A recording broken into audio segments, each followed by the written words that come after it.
Hello and good evening, everyone. Welcome to the NEP Summer Series presented by RSail TV. I'm Austin Belkey, joined in the booth tonight by gentleman Jeff Brown. As always, we have our friend Ryan Salvatore behind the cameras, turning the knobs and pushing the buttons. Jeff Brown, of course, the NEP historian and has the second most starts in NEP history. Last week at USA International Speedway, Brent Roy took the win in a caution-filled race, followed by Corey Casagrande in second. Round four of the Summer Series has us in St. Petersburg, Florida. Jeff, what can you tell us about St. Pete and what can drivers expect for tonight?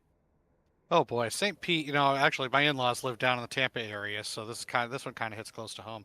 St. Pete was actually kind of a new addition to the NASCAR Truck Series this year, so we're glad to see NEP coming here this year as well for the Summer Series. It's going to be tricky. It's one of those flat street courses, flat little city course here in coastal Florida. You've got don't really know what to expect. I mean, we've got some tricky spots to pass. It's road course, so you're basing on pit strategy. You're basing on where you can get those entries. There looks to be a couple hot passing zones tonight, and you've got that backstretch kink. You've got that wide airport runway front stretch. Could could pose some interesting strategy situations for the guys as we go. But we got a short field, a short race. We're gonna see what happens tonight. Go ahead and go right into the race analysis. Drivers are going to have 2 laps to set their fastest lap in qualifying. Then we're going to have a race of 24 laps. Drivers will have 2 tire sets available, as well as 1 fast repair in the pits. So far, we're going to have 2 stage cautions. So that's 3 different stages comprising of roughly 5, 6, and 9 laps. And as always, we're going to have 2 green, white checkered attempts if it comes down to it, but that's likely not going to happen since this track, being a road course, is so wide. Drivers should have plenty of room to get things going back in the right direction.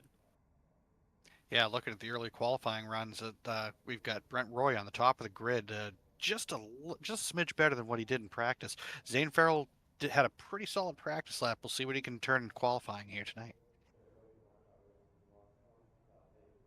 And before we go ahead and get to the racing, we're going to have a virtual tour of the St. Petersburg Raceway put on by our very own Welcome, Ryan and let's Salvatore. take a trip around the virtual 14-turn, 1.8 mile St. Petersburg Raceway. Coming off the final turn, up through the gears, trying to gain as much speed as possible. Hard on the brakes as we get into turn 1, trying to stay as tight to the right as possible so we can get a better entry into turns 2 and turns 3. Trying to keep our speed up, get down the straightaway. Down into the technical middle sector of the lap. First up is turns 4 through 7, also known as the parking lot section. Nice slow left-hander, back to the right, into turns 8 and 9. Double right-hand section, also known as the ticket turns. Trying to get as much speed on exit as possible. Carry that speed down the straight for the high-speed left-hand kink before getting hard on the brakes once again for the left-hand turn 10. Down the little short chute, also known as Dan Weldon Way, before getting a quick little right-left chicane and into the final hairpin. Hugging the inside of turns 13 and 14 and trying to get the power down as soon as possible for the long run down the straight. As we cross the start-finish line, that is 1 lap around the St. Petersburg Raceway. Excellent description and preview of the track there, Sal. Couldn't have done a better one myself. We're going to go ahead and now get to our starting order for tonight's race. Brent Roy qualifies on the pole. He'll have Corey Casagrande lining up to his outside in the second spot. Those 2 drivers very close on the qualifying time, set by only what you can see on your screen, just under 2/10 of a second. Tim Shanoski shares the second row with Keith Lord. Those are the last 2 drivers to qualify. The rest of the field not taking a time, being Scott McDonald, who lines up in 5th, Zane Farrell, who lines up in 6th, and Brian Ship rounding out the field in the 7th position. And Jeff, you mentioned Zane put down a heater of a lap in practice and then wasn't able to put down any sort of a lap time in qualifying. Yeah, I'm gonna have to go back and take a look if he had some issues on that qualifying lap there. That's the one challenging thing here with the road course. You go out to qualify and you make one mistake, you pretty much might as well call it even. With a short field like this, you shouldn't have too much of a problem making up ground quickly.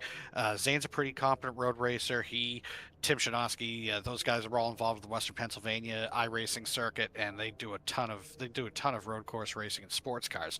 Translating that to a Craftsman truck here is going to be kind of interesting.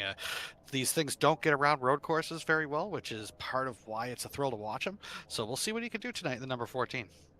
Yeah, it takes a lot of hustling to get these big, heavy stock cars around a road course like this. I think the best way to translate that is just look at how Jimmy Johnson and Dario Franchitti performed in this race just a couple short months ago in the Real Life Truck Series race when they came here to St. Petersburg, Florida. Those guys did quite well, but of course, those two drivers, some of the best in the world at racing, nonetheless. So it'll be difficult to see just how well that sports car racing transforms here into the truck series, but we'll see what happens. We have a shorter parade lap here. These drivers started down the backstretch just after the kink, now going into the hairpin before that iRacing pace car makes a hard right turn down pit road, and then we'll get this thing underway.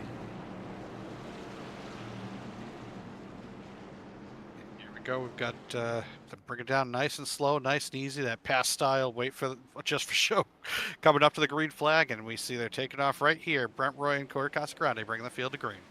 Yeah, it's a drag race down to turn one. Brett Roy's already going to clear himself before they get to the first corner. Tim Shinosky laying on the brakes. Let's see if he can make anything out of it. Looks like he is. He's going to clear himself. Corey Casagrande makes a move as well. Let's see how far Brett Roy gets shuffled back 2 by 2. This is the funnel part of the racetrack. You don't want to go in here double file. Brent's going to slot himself all the way back into third now. Yeah, Zane hanging tight in fourth, and then you got a pretty good fallback to fourth, to fifth, sixth, seventh. You got a couple guys who are not quite as proficient on the road courses. They're going to see what they can do as they come through this parking lot part of the course here. Tim Shinosky out to a healthy lead. Brent Roy looking to the inside of Corey Casagrande before they started and put on the brakes for turn 4. Zane Farrell just in the backfield right now, kind of stalking his prey as the same team. Jeff just simply called it 5th, 6th, and 7th. A little more split up from those drivers. Yeah, so road course racing, I mean, in all fairness, road course racing is a matter of survival for a lot of people, myself included. I'm very happy to be comfortably in the broadcast booth, not trying to make a fool of myself out on this course. It's just, road course racing is a strategic game where you have to really be thinking 2, 3, 4 turns ahead of where you are to set up that next move, to set up that next corner. We see the pack really tighten up, getting in there in through the hairpin, coming back out in the front stretch. Zane kind of wiggles a bit off the corner there. We got Keith Lord just kind of stalking him back there in 5th. Yeah, stalking right now is not a bad play. Much different than what we see out of regular road racing like sports cars or anything like that. You don't usually have to worry too much about tire wear, but in these big, heavy stock cars, tire wear is going to be at a premium later in the run when things start to get a lot more slippy and slidey, especially with these drivers usually dialing a lot of rear brake into these trucks just to help get them to corner on these tight city streets. You see Brent Roy going for a passer on Corey Casagrande. Corey's going to have the inside here before the switchback, giving Brent the inside. We'll see if Brent can pull it off. I think he's going to, a little bit of contact there, spins Corey. Corey saves it. That's going to give Zane Farrell an opportunity to bounce. Going to move the 14 truck now into the 3rd position. Yeah, Tim's loving this out front. Tim and his brother were very active in the early days of NEP. Unfortunately, real-life commitments have forced him to kind of step away from that. But nice to see him back with us. And as we see, Corey taking a ride off the corner there. Yeah, Corey looked like he just swapped ends going into the corner, kind of locked the rear axle there. Didn't seem to take a whole lot of damage in that wreck, but that's going to move Brent and Zane now into 2nd and 3rd. This is a replay of what happened to Corey. That's through the kink and now braking right here into turn 10. You're just going to see him swap ends. I think he just dialed in a little bit too much rear brake, slams into the tire pack, and spins that thing around. That's a tough thing about street courses is, you're working with geography that geography that you're given. And when you do a street course, that typically means you've got a very flat, very very, very minimal banking surface. You're working with city streets here that are pretty much level. So it really doesn't give you a lot of help getting through the corners. On a traditional road course that's more of a natural terrain course, you'll be able to get some advantage. Those corners are going to be banked a little bit to help you out through the corner. You're not going to get that here. It's very flat, it's very treacherous in places. Well, Jeff, it's interesting that you mentioned flatness as a part of these street courses because some of these streets aren't as perfectly flat as a regular racetrack like we're used to talking about. This is handled by the Florida Department of Transportation. These are real roads that people use in real life. So there is a little bit of some bumpiness, just a small bit of character in this. So it's not as perfectly flat as we're used to racing on a surface for genuine race car drivers, much like a Watkins Glen or a Sonoma. So there's a tiny bit of undulation, and that can oftentimes upset these big heavy stock cars, especially with so much brake towards the rear of the car. And I think that's just one of the many characteristics that led to car swapping ends. Yeah, we saw some of that in the recent races over in Coronado and San Diego, where drivers were hitting manhole covers. Not typically an obstacle you're going to find on a race course, but here we are when you've got a street course. You have that wild card. For as much as I figured Tim Shinoski might pull away these last couple laps here, Brett Roy has been slowly but surely reeling him in, trying to reduce that lead. And I'm not sure if he just has more pace than Tim, flat out, but Brett's getting a lot closer. I don't know if Tim's trying to take care of his tires. We'll see what happens here in the next couple laps. Currently on lap 4. Curious to see how the stage cautions and what drivers might do in terms of strategy play. Do you come down pit road and take 2 or 4 tires? Do you not pit at all because you can make it to the end the rest of the way? We'll have to see how it all unfolds here as we get the stage cautions. Yeah, road course racing traditionally is one where we saw it. I think the first time we really saw it played out the way that it's become famous is Jeff Bodine, the '96 NASCAR Cup Series race at Watkins Glen. Basically ran the race backwards, figured out where he needed to be at the end of the race on pit strategy. Of course, back then you had a fixed distance race. You didn't have a chance of overtime, so you could plan on a full 90-lap run. He worked the race backwards and planned his first pit stop and a second pit stop accordingly. So you've seen a lot of drivers do that. Of course, stage racing has introduced that wild card. You always used to say the conventional wisdom was you pitted before the pit stop, before the caution. Try to get in, get the tires, stay out on track, keep that track position when the rest of the field has to come in under yellow. But with a smaller field, with only five, 6 cars really contending for the victory tonight, you're probably not going to lose that much whether you play strategy one way or the other. And I don't know, it just seems to me it's going to be really early to take tires on that first stage break. Yeah, I couldn't agree more. And I think as well, just with how many laps we have left to go, I think you leave the tires on there in the first stage break and then bolt them on, fill her up with fuel for the second one. But of course, this is a street circuit, notoriously difficult to pass on. So track position is going to mean a lot for these drivers. Brett Roy continues to reel in Tim Shinoski here for the first position. Zane's just creeping right now. He's stayed pretty close to these front 2 drivers.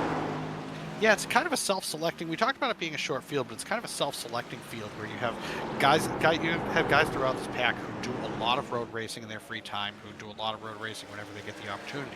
Brent and the 229 Autosport team, they do a lot with the Rolex 24 at Daytona for iRacing every year.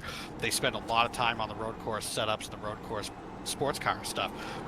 So much like Zane, much like Tim, he's no slouch in that department. This is something they do often. This is something they do regularly. They keep that skill set fresh. So to see Brent creeping up on him like this, I mean, he's actually kind of about halfway between the 14 and the 40 right now. He's closed the gap, even built a little bit of an edge on Zane in this run. Yeah, he's right now. He's about within 1 truck length of Tim as they now go down through the funnel. You can see there the last lap for Brent and the leader's last lap. He was just about a second faster. He's going to make the move here on Tim. We'll see if Tim makes it easy for him. Can't imagine him making it too hard right now. I think Tim's just trying to take care of his stuff. Let Brent overdrive it, wear out his tires, and then pounds later. Tim is one of those guys who's often big picture oriented in these kind of races. Yeah, you really have to be, and you see he's just, I mean, he's letting him get close, but he can turn on the jets when he has to. They've got, well, another two laps or so here to get to the caution break. There's no reason to push it, no reason to force the issue. We've already seen what happened with Corey there. Yeah, Corey was able to get 1 spot back there on Scott McDonald in the last couple laps. That's going to move him up into the 5th position. Well, it looks like Corey pit and took his quick repair. That's a wild card that they don't generally have, as we see they're coming off neck and neck, coming off the hairpin here down the front stretch. instant replay looking at Brian Ship there in the 48. Ooh, hard into the tire pack for the number 48 truck. That's going to involve a faster pair for sure. Yeah, that's a wild card that we used to include those with the early seasons of NEP, and we've kind of moved away from it now. Is iRacing gives you that quick repair option to kind of reset your car. As I'm going to hold off on that because we've got to pass battle for the lead here. Brent Roy taking a ride down past Tim Shinosky going here into the right into the parking lot actually, and he does make the pass for the lead. He's got the advantage. We'll see if he pulls away in this final stretch here. Jeff, I think you might be delayed. Try to see if you can fast forward your thing because I saw that a while ago.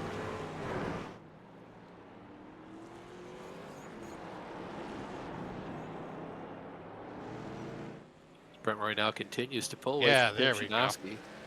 Jane Yeah, somehow out there. Somehow I got about 10 seconds, 20 seconds back, you guys. I guess, but no, we're all good now. A little technical difficulties on the end here, which is better than I expected because the way the weather forecast was talking earlier today, we were going to be worrying about power outages and tornadoes coming through southern New England here. So we seem to have dodged that thus far.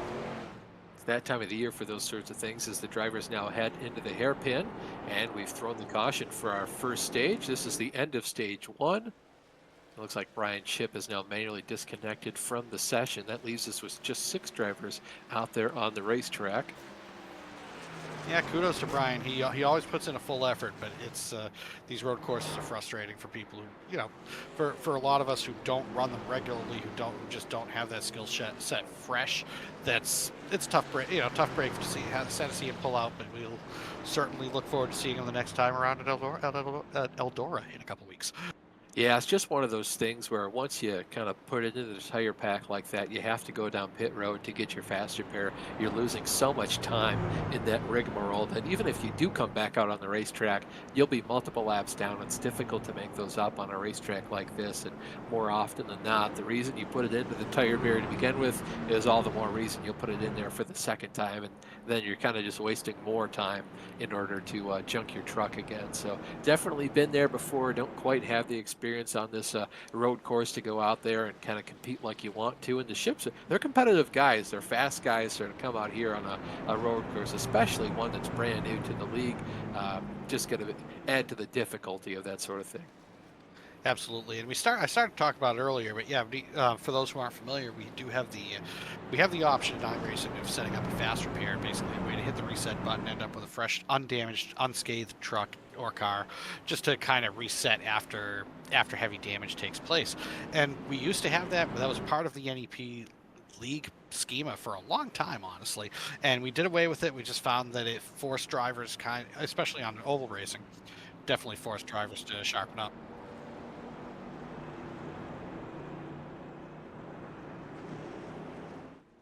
Looks like I got race control talking to the drivers, and drivers are coming into pit now. We've got Brent leading the whole pack down on a pit road. Yeah, race control there. Just telling the drivers that this is one stage and we're going to have another stage break at some point. They're able to pit now and pit later. So you see the entire field there coming down pit road to bolt on 4 fresh Goodyears. And Jeff, I feel like it's one of those things. We didn't see the lap times drop off too much, but you could definitely tell these drivers were a little, I'm going to say worse for wear on the tires. You could see them kind of being a little bit more timid entering the corners and especially sideways getting off the corners. And frankly, if there's no penalty to it, if everybody's coming in the pits, if you've got 6 trucks on track right now, there's really no point in staying out at this point. You're just going to leave yourself at a disadvantage further in the run. If everybody's going to be basically on the tire strategy, and that's certainly been a controversy with stage racing in general with road courses, it fixes drivers into a particular strategy. But in this case, if you're running 3rd, 4th, you're Keith Lord and you're running 5th, it doesn't really hurt you there's no advantage to playing the strategy and staying out. Get your tires, be on equal ground to everybody else, come out with guns blazing on the restart.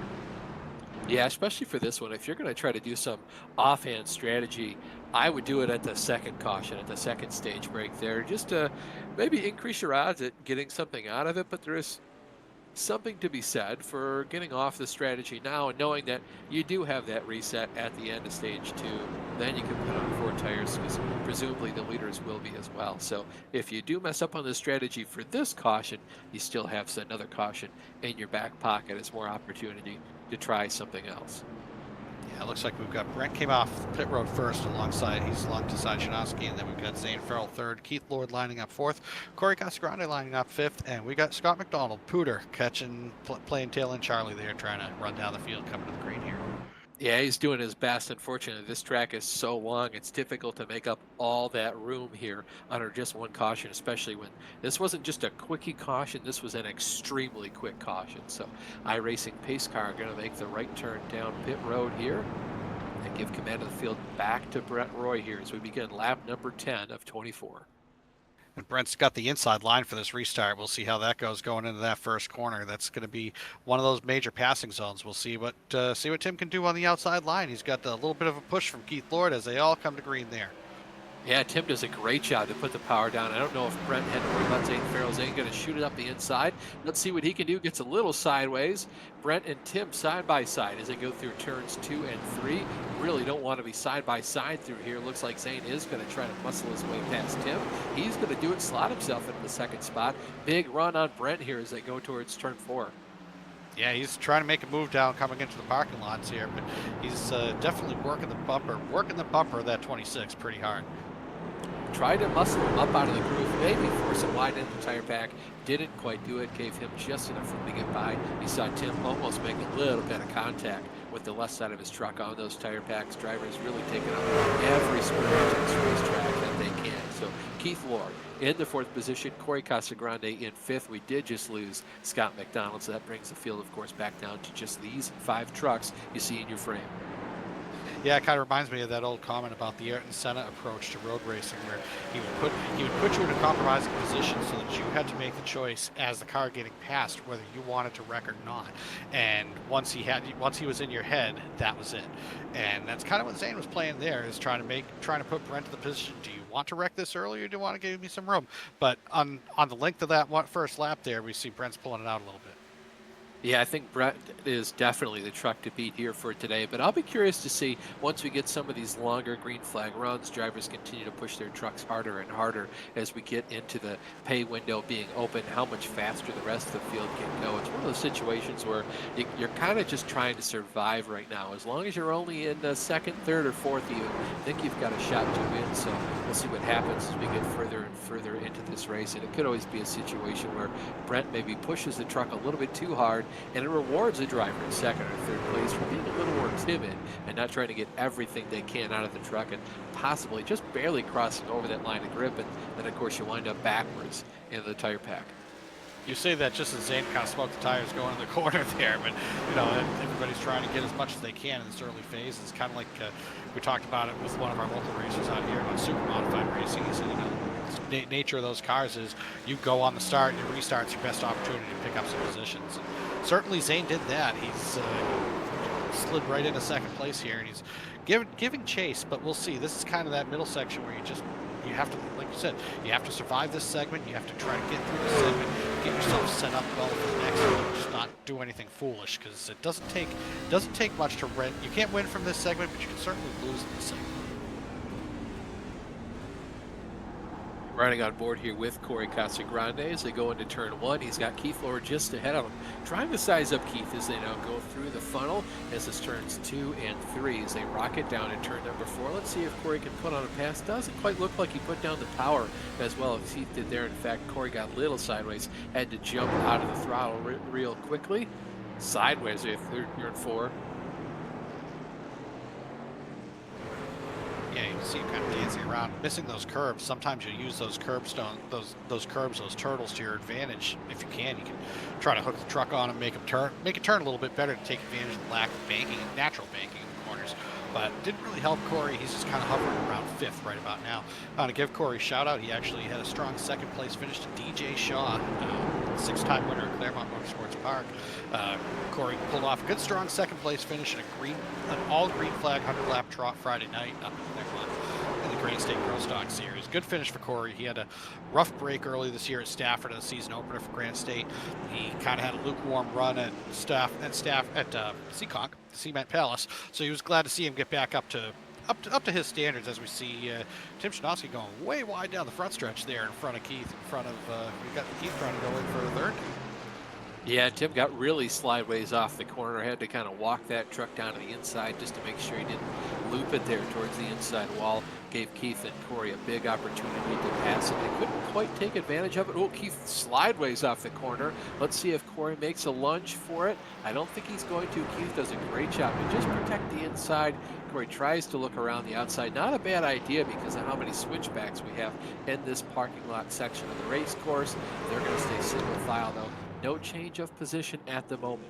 Oh, Keith into the tire pack. Let's see if he can get it reversed. Not a whole lot of damage done to that 17 truck.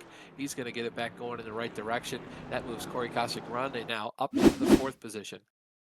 You'd be surprised, though. It's kind of astonishing for a series built on the tough trucks moniker that a front end impact in these NASCAR trucks really can do a lot of damage without really thinking that you hit that much.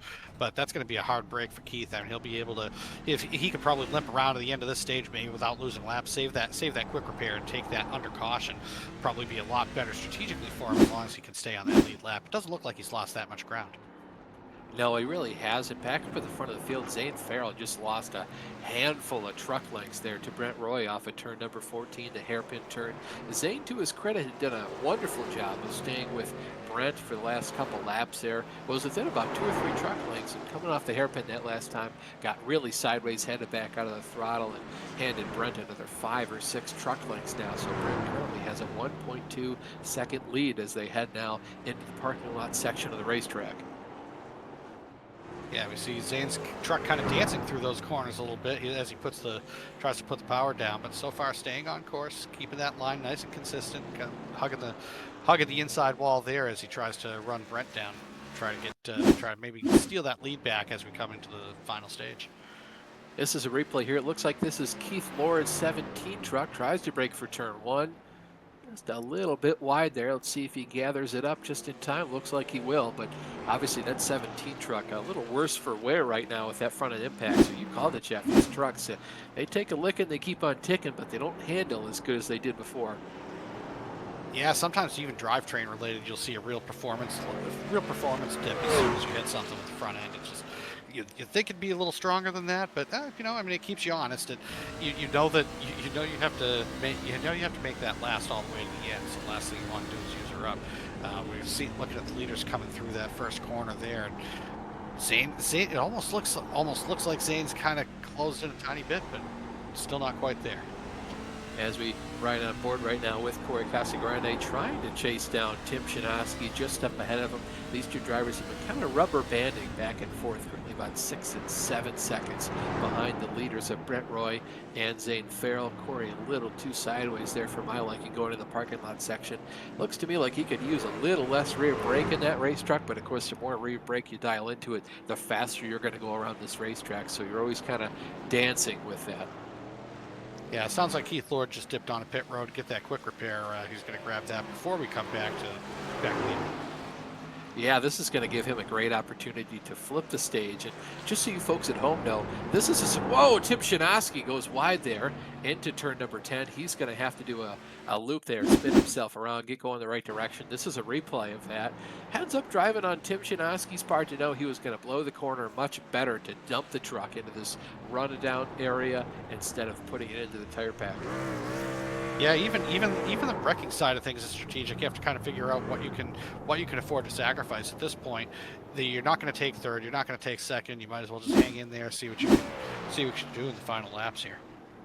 So Tim does that well orchestrated J-turn, we'll call it there, out of turn 10, and gets his truck pointed in the right direction. As we were talking, though, Keith Lord now has the opportunity to flip the stage, went down pit road, got his fast repair. If he put down 4 tires, he could very well stay out of the pits under the next stage caution and come out with the lead. I'd be interested to see what Keith could do if given the lead here. Yeah, I mean, he's about a half track behind. But...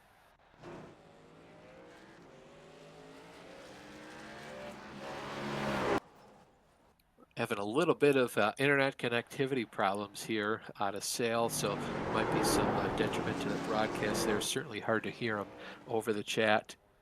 So bear with us here. We'll see if we can get this sorted out. Yeah, it looks like we got what nine to go in the race this year. So we're coming up on that last stage break.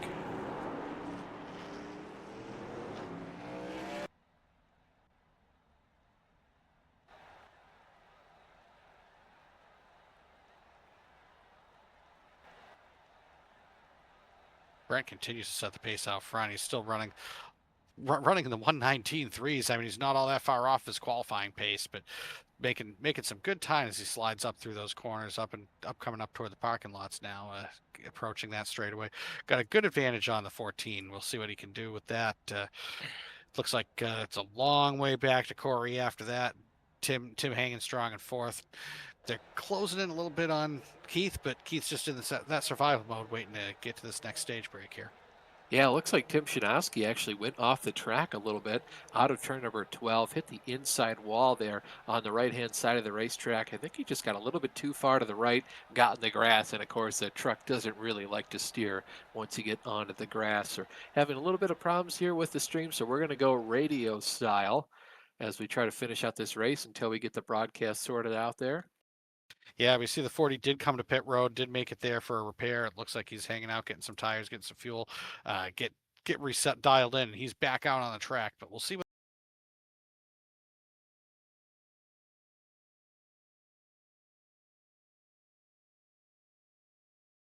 Past start finish line, it looks like Zane's closed a little bit of that gap to Brent actually.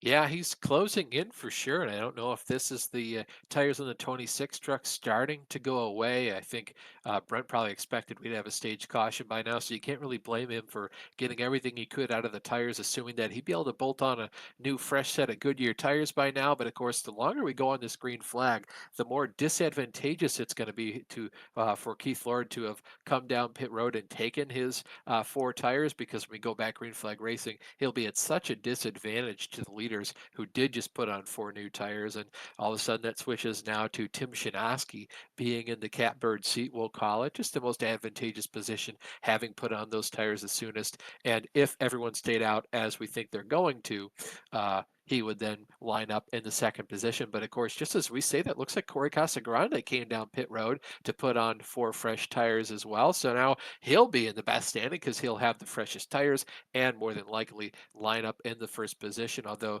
Zane and Brent have built up enough of a lead where they might just decide to come down pit road, put on those new tires right now. And of course, if we did have a caution, they would probably hold their position. But looks like Brent's going to stay out on the racetrack. If I were Zane right now, I think I'd have to pit, Jeff, but it doesn't look like he's going to.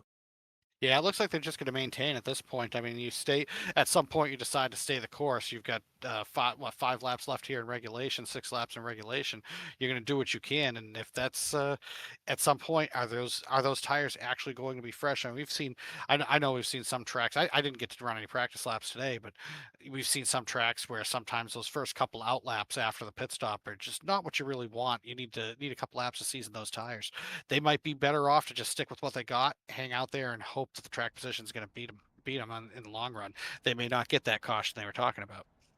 Yeah, we have seen in the last couple builds of iRacing that the way the tires handle is much different than what they used to. It used to be you went out on the racetrack, there was no time to warm up the tires. They were just instantly as grippy as they could be, and then throughout the run they got worse and worse as time went on. But to your point there, Jeff, the last couple of builds, it seems like the first maybe a lap or a half a lap is a little skaty because the tires are still cool, and then after that they really turn on and you start to get the best lap time that you're going to get all throughout the run. And I think we've seen that today where drivers can continue to have that speed, especially later in the run. I mean, to your point, you called it out a couple laps ago. I think we were 5 or 6 laps in the run, and Brent was putting down qualifying lap times on these 5-lap old tires. So it might just be that the tires are best when they're 2 or 3, 4 laps old. Yeah,